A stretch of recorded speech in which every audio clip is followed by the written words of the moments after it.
everyone, and welcome to Stan the Wine Man TV. I am your host, Stan Rattan, and this is the Blue Collar Wine Show, where I try to help you spend your wine dollars wisely.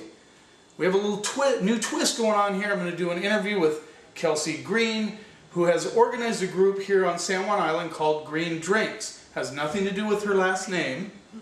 That's right. It has something, that's all right. But that is the name of the organization that has developed over the years. She's going to explain it a little bit. We just had a Green Drinks party here, and I brought in like organic beer, and so you get the idea, and we did biodynamic wines, all that. Even though that's not what it's necessarily about, the gatherings. I'm going to give her the stage now, and she's going to explain this whole Green Drinks thing, how it got started, and why she organized a group here on San Juan Island. Great. Go for it. Okay. All right. Thanks for the introduction, Stan. So, as Stan mentioned, I'm Kelsey Green, and I just really want to impart to everyone that it is a coincidence. The last name, I did not make up this group. This group has been going from 1989 or so. It started in North London at a pub called the Slug and Lettuce with a group of just, I think, friends that were working in the environmental field, just kind of getting together and talking about different issues that they were dealing with in their work, different conservation issues and such. And it just sort of grew. So now it's in, I think, almost 600 cities worldwide. Wow. So I think 62 countries. And there's a few kind of, not rules, but just kind of standards that they follow. So one is that there's usually no agenda. So it's kind of a free-form style. Mm-hmm. The other thing is that it's self-replicating. It's always local to your area. And it's also open to everyone, so it's kind of based around, you know, environmental conservation, mm-hmm. Kind of that field, but it's open to everyone. Everyone's welcome to come and join in if they're interested in getting involved. And it's usually about once a month. Ours here in Friday Harbor is the third Thursday. Right. And we do kind of rotate around. Stan was gracious enough to host us last Thursday. Yeah, it was fun. It was a lot of fun. And it was really great to have wines to drink that were biodynamic and sustainable and organic, because that just fits in all the better. We also just had a logo made. Mm-hmm. Why don't you pull it out? Sure. Show the logo. We can just Right. put it out there in Great. front if you want. So this is our logo for Let me see Friday if I Harbor. can zoom in. All right. This is by a local artist named Glenn Hendrick.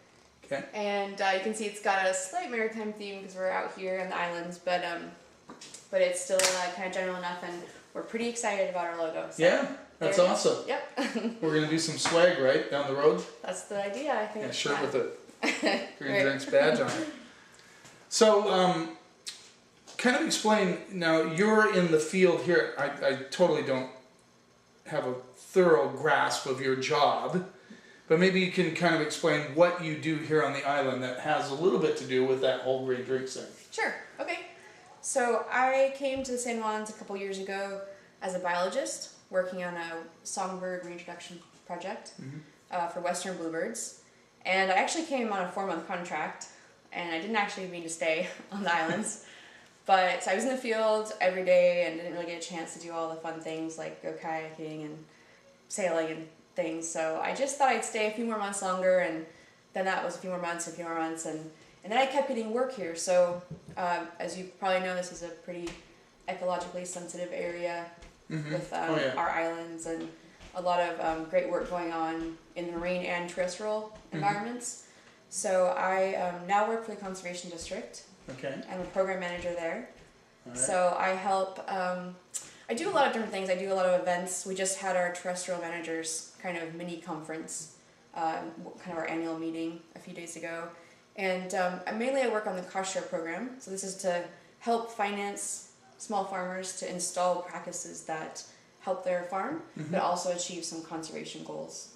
Got it. Yeah, so a great example is fencing off cows from a creek, right? Gotcha. Any like fish-bearing streams, for obvious reasons. Yes. Yeah, so things like that. And Cool. we work with partners, national parks and the land bank and all kinds of local partners to kind of work on different projects and things to better the environment here. Very cool. Very cool. Yep. She's a very busy person. Trying to get her to do this was hard enough. So what I've done is I got these wines from Roco Winery in Oregon, And they're live certified and salmon safe wines, which live, I have to look at my notes because I'm sorry, but it means low input viticulture and enology.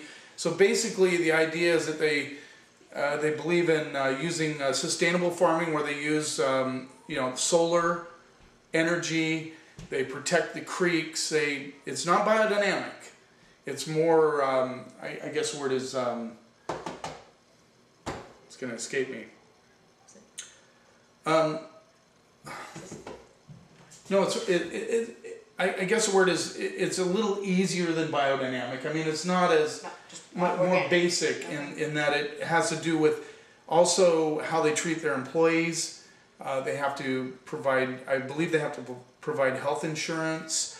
And in order to gain that certification, they do a lot of interviewing and they have to fill out a lot of forms. But the idea is that they protect the environment and the soil and the terroir and all that stuff. And they're also salmon safe, which is obvious. You know, they protect the waters for the salmon so that they can continue to thrive, which is a big thing in Oregon. I believe half the wineries in Oregon are salmon safe. And live certified. I think they're kind of hand in hand. They go together. Okay. But Roco Winery is both of those things. So we're going to try 3 of their wines. Kelsey is going to give her opinion about the wines, and I'll give mine. And we might disagree. That's okay. That's the way wine is very subjective, right? Great. So I'll give you a little rinse. We're going to do their Chardonnay first. And I had an episode recently about Chardonnay, and Oregon wasn't known for Chard like 15, 20 years ago. And they've just begun to really put out some excellent Chardonnay. The winemaker for this, the owner and winemaker is Rollins Souls. They own this property for a long time up in the Chehalem Hills and just finally decided to build a winery. So this is the 2013 Roco Chardonnay, Oregon. All right. And Willamette Valley. Great. I'm surprised they didn't put that on the front. I'm always wondering why wineries don't put Willamette Valley right on the front. That's a huge thing for wineries.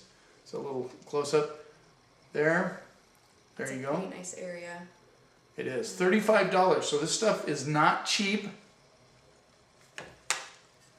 I mean, Rombauer goes for $40, so it's only $5 less than Rombauer, and I think Rombauer is, kind of the bread and butter of Chardonnay. I mean, as far as people that love Chardonnay, they really like Rombauer. So let's see what we get on the nose, Kelsey. Wait, is this a test? No, it's not a test. Well, I think you said you were talking about the wines. I am, but I want to see what you're smelling on the nose. Well, I get a little minerality, like wet stone. You get a little bit of that and citrus. Well, I know that the label said racy minerality, actually. I didn't read the label. I mean, I said that.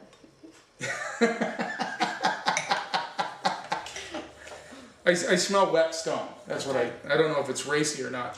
What does that mean? That they raced cars over it? And so, Yeah. I get a little pineapple, a little bit of apple. I get more minerals than anything. The fruit doesn't stand out as much. Okay. Is that what you get? Yeah. You kind of agree? I agree. Disagree? I agree. Okay. I concur. All right. Let's see what we get on the palate.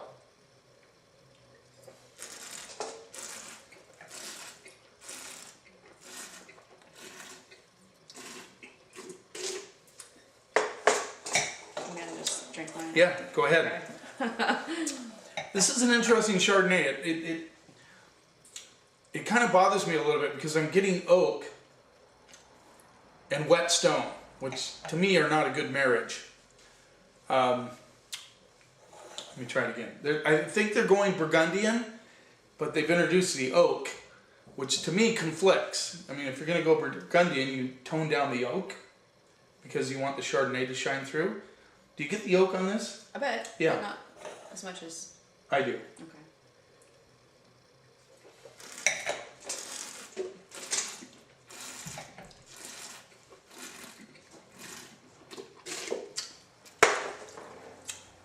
I know where this guy's going with this wine. I get a lot of minerality, which I like. I get real freshness, good acidity. I get, on the backside, there's a little bit of butter component coming through. And actually the second sip was a little better than the first, but that oak on the finish just kind of bothers me a little bit. It's like it wants to be Burgundy, but it's showing a little bit of New World. It should be New World because it is New World, right? But that being said, I guess for 35 bucks, I kind of expect a more coherent wine. You know? Okay. Yeah, and I'm not saying it's bad. I think a lot of people will like this wine. I like some parts of it. I dislike other parts of it. I think it's a little disjointed, personally.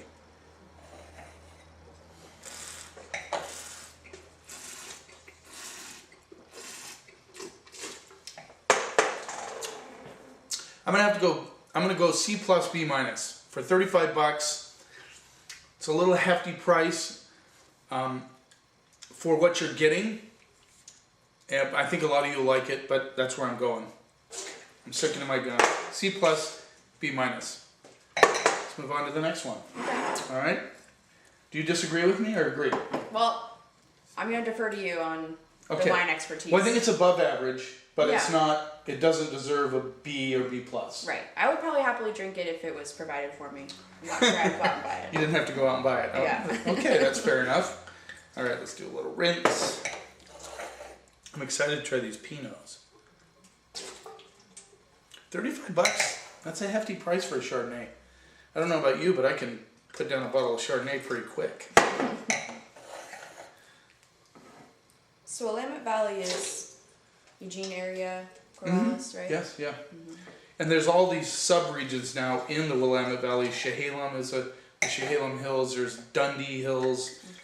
So just like Columbia Valley that has all its sub-appellations, Willamette Valley has a ton of them also. I'm going to move this over here.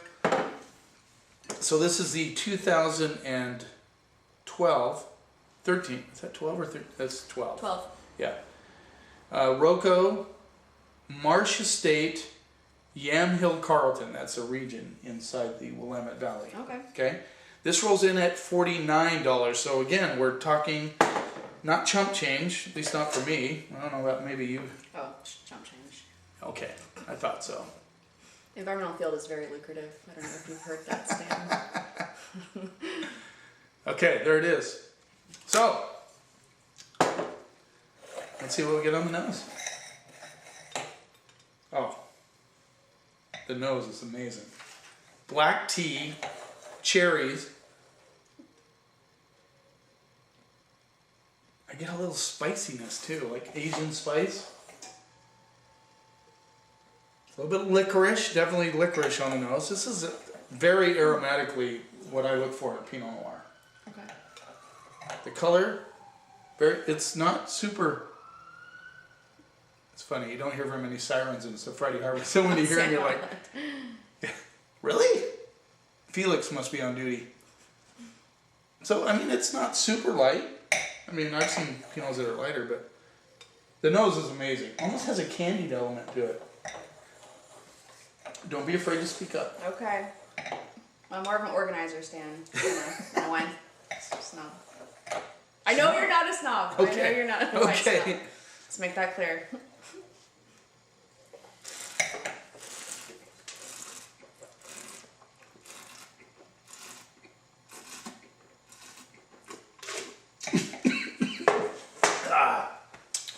That got me. Drink it down. Yeah. I know that's the way to taste it. No, I don't. I'm the guy that's supposed to do that, right? This is a very good Pinot. It's light, but it's intense at the same time. And that's a hard thing to achieve. And I'm glad the Pinot is good because I don't feel bad about what I said about the Chard, but it is what it is. This Pinot is excellent. It's got good balance front to back, good acidity. It has the Asian spices kind of sneak in under the backside. It's got a little bit of earthiness to it.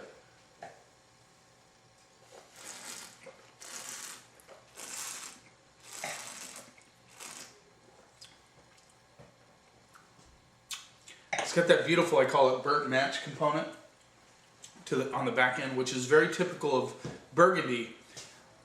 This reminds me of a Burgundy with a little New World love handle edge to it, you know, that sort of thing. But a lot of cherries. The black tea comes through. It's spicy. This is an excellent Pinot Noir, even for 49 bucks. You could lay this. It's a baby too. I mean, it's a little bit. You can tell it's a tight a little bit. You know, it's got a little bit of that ability to age. I'm gonna have to go. I'm gonna have to go A on this wine. I think it's worth every bit of 49 bucks, and you could put this away easily for 5 to 10 years, and it will only get better. It's got good acidity, good structure, good balance, good flow across the palate. The acidity, that's, just so you know, Kelsey, when I'm determining how long a wine will age, acid has a big part to do with it. Without the acid, it will not age. Okay. So that brightness you feel in the back of the mouth, that's the acidity. But it's pretty balanced. I mean, it's well integrated into the wine, so it doesn't stand out as a prominent part of the wine, but it's there. I like it. I'm liking that. It's good. I like it. And Stan, what would you pair this with, food-wise? Definitely salmon. Okay. Fowl would be really good. Also be, I could drink this by itself, actually. Just saying. Yeah. No, the big pairing with Pinot Noir, and a lot of people like Pinot. You can't have anything too heavy. You know, you want to have something, a lighter meal that goes with that. That would be really good with eggplant. We had an eggplant dish at Vinny's the other night. This would be beautiful with. It'd be good with duck. Yeah. That sort of thing. Great, because sometimes I find Pinot Noir a little bit light for. Seems to be but this it would be good with lamb as long as you don't spice it too much. You'd have to have a bigger wine. Depends on how you cook it. Right. Basically. All right.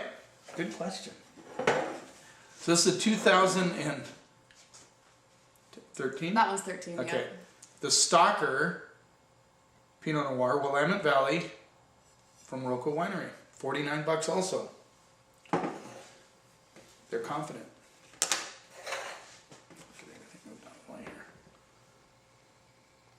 Pretty cool label. I like the label on this. Let's see how this compares to the last one we tried.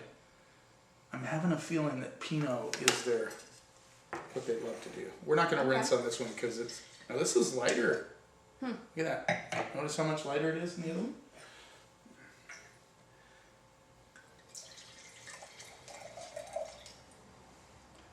Okay. All right. 49 bucks. Last one got an A. That's my opinion, of course. You may not think that there is a Pinot Noir out there worth 49 bucks. So quite a bit lighter. I don't know if you can see that, but it's not substantially lighter, but it is lighter than the other one by quite a bit, which is interesting. The nose is a lot more subtle than the other one, by far. A little bit interesting. Not nearly as aromatic, but it's also a 13, so it's not quite. It's younger, so that could be part of it. I almost get like a caramel element on the nose, which is interesting. A little bit of orange peel. I'm getting like it's like a caramel apple with orange peel, like they put orange peel in the caramel. That's what I'm getting. And the Asian spice. There's definitely an Asian spice element there. And I get like red flowers. Not like rose petal, but more like maybe, not lilac. What would be the other? I can't. I'm not much of a flower guy. But there's definitely a red flower component coming through. Okay, let's see what we get on the palate. Okay.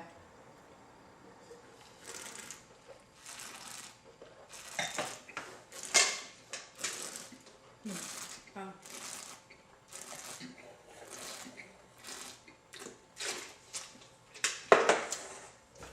This one's going to be hard because this is a baby. I mean, this is not anywhere close to being ready to drink, honestly.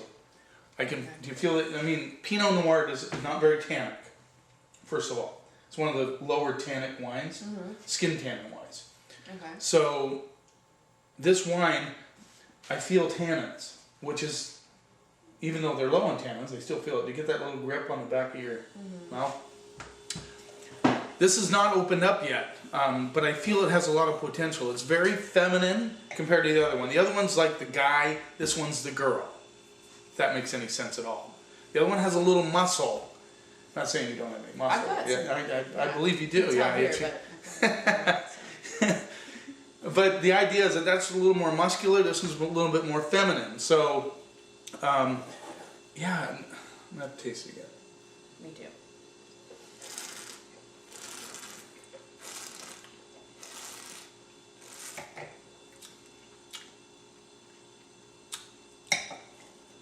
Having tasted many Pinot Noir in this stage and seeing where they've gone in the future, I think this has great potential. The acid is a little stronger than the last one, for sure. There's a little more tannin to this one. It's cleaner, for sure.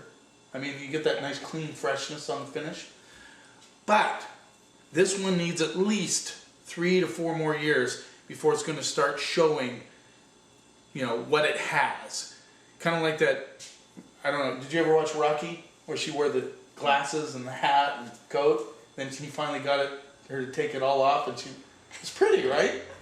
Not all off, I mean just the hat and the coat and the glasses. Right, okay. Yeah, you got the idea. You saw how pretty she was. That's what this Pinot. In 3 to 4 years, the coat will come off, the hat will come off, the glasses will come off, and this is going to be a beautiful Pinot Noir. Right now, I'm going to go B+, A-. I would like to try it in 3 to 4 years. It might go to A easily, but right now it's a B+, A- Pinot Noir. It shows a lot of potential, and I'm going to buy a bottle, stick it away, and see where it goes for sure, because I think it's worth the investment. For $50, yeah, it's a lot of money, but you know, sometimes it's fun to watch them develop into what they're going to be. So, there you go. Kelsey? Great. Thank you for coming on the show. Thanks so much. I appreciate it. Thank you so much for hosting the Green Drinks and being a supporter of Green Drinks in Friday Harbor. Of course. Really appreciate it. It's a fun group, by the way. I won't tell you how fun they are, but they are very fun. And we all enjoy wine and beer and all that good thing. So thanks for coming. If you have, look up Green Drinks in your area. See if somebody's doing it there. If you live in Friday Harbor, you might want to get a hold of Kelsey and come. We might have another party at this place. You never know. It was a fun party. You keep watching, and I'll keep helping you spend your wine dollars wisely. Cheers. Cheers.